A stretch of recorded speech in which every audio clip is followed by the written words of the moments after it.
ලංකාවේ ඉන්න ඔයාලත් ඇත්තටම මම වගේම සවුත් කොරියාවට එන්න ගොඩක් ආසාවෙන් ඉන්නේ කියලා මම දන්නවා. පහුගිය දවස්වල සෝෂල් මීඩියා ප්ලැට්ෆෝම්ස් හරහා ගොඩක් නංගිලා මල්ලිලා මම හිතන්නේ මගේ Facebook එකේ වීඩියෝස් එහෙම දැකලා ගොඩක් නංගිලා මල්ලිලා මට මෙසේජ් දාලා තිබ්බා. අක්කා සවුත් කොරියාවට ස්ටුඩන්ට් වීසා ආපු ඒජන්සි එක මොකක්ද කියලා කියන්න පුළුවන්ද කියලා අහලා. එහෙම අහපු ගොඩක් අයට මම රිප්ලයි කරලා ඇති. ෆිසිකල් සයන්ස් ස්ට්‍රීම් එකෙන් A level කළා ලංකාවේ ස්ලියට් එකේ සිවිල් ඉන්ජිනියරින් හයි නැෂනල් ඩිප්ලෝමා එකකුත් කම්ප්ලීට් කරලා මම මගේ ෆස්ට් ජොබ් එකත් කර ඉද්දි තමා සවුත් කොරියා ස්ටුඩන්ට් වීසා එකට ඇප්ලයි කරන්න ඕන කියලා මම හිතුවේ. එහෙම ඇප්ලයි කරන්න ඕන කියලා හිතුණත් සවුත් කොරියාවට ඇවිල්ලා මම යන්න ඕනි පාත් එක මොකක්ද මම තෝරගන්න ඕනි වීසා එක මොකක්ද කියලා මට ලොකු අයිඩියා එකක් තිබුණේ නැහැ. ඒ නිසාම තමයි මම අන්‍යෝන්ක එඩියුකේෂන් ආයතනය කන්ටැක්ට් කරගත්තේ. සර්ට මම කතා කරලා කීවා සර් මට සවුත් කොරියාවට ස්ටුඩන්ට් වීසා එකකින් යන්න ඕන. මට යන්න පුළුවන් පාත් එක මොකක්ද? මම තෝරගන්න ඕන වීසා එක මොකක්ද කියලා සර්ගෙන් අහුවාම සර් මගෙන් ඇහුවා මට තියෙන එඩියුකේෂනල් ක්වොලිෆිකේෂන්ස් මොනවාද කියලා.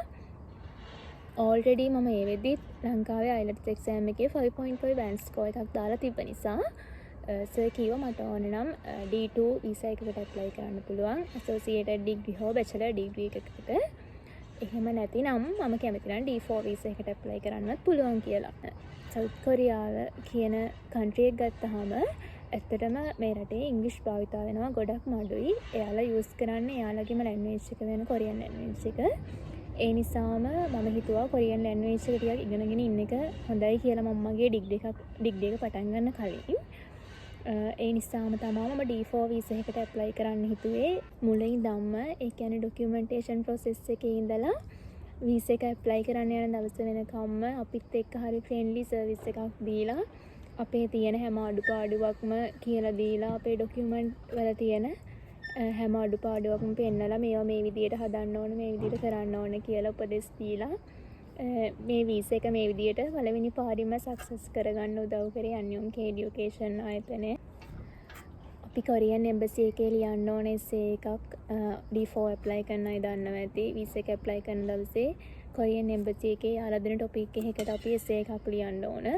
ඒ essay එකට පවා අපිව හොඳට ප්‍රැක්ටිස් කරලා වෙනම ක්ලාස් එකක් දාලා ගොඩක් උදව් කරා.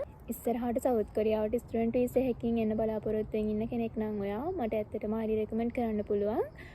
අන්‍යෝන්ක එඩියුකේෂන් ආයතනයට ඔයාගේ වීසා එක බාර දෙන්න.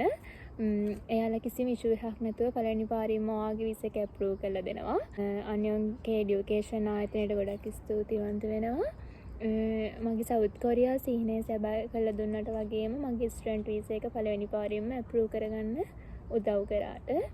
මේ වගේ තවත් ගොඩක් ඔයාලට වටින vlog ඉස්සරහට ගේන්න මම බලාපොරොත්තු වෙනවා. මේ වෙද්දිත් ගොඩක් නංගිලා මල්ලිලා සෝෂල් මීඩියා ප්ලැට්ෆෝම් වල එක ප්‍රශ්න අහනවා යාළගේ ඩොකියුමන්ට් සම්බන්ධව ඊට පස්සේ SOP සම්බන්ධව එම්බසි essay සම්බන්ධව ඒ සම්බන්ධවත් ඉස්සරහට අලුත් vlog ටිකක් ගේන්න බලාපොරොත්තු වෙනවා.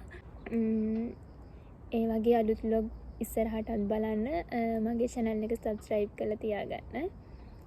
thank you හැමෝටම. ඔන්න ඔය විදිහට තමා මගේ සවුත් කොරියා ස්ටුඩන්ට් වීසා එන පාත් එක හැදුනේ.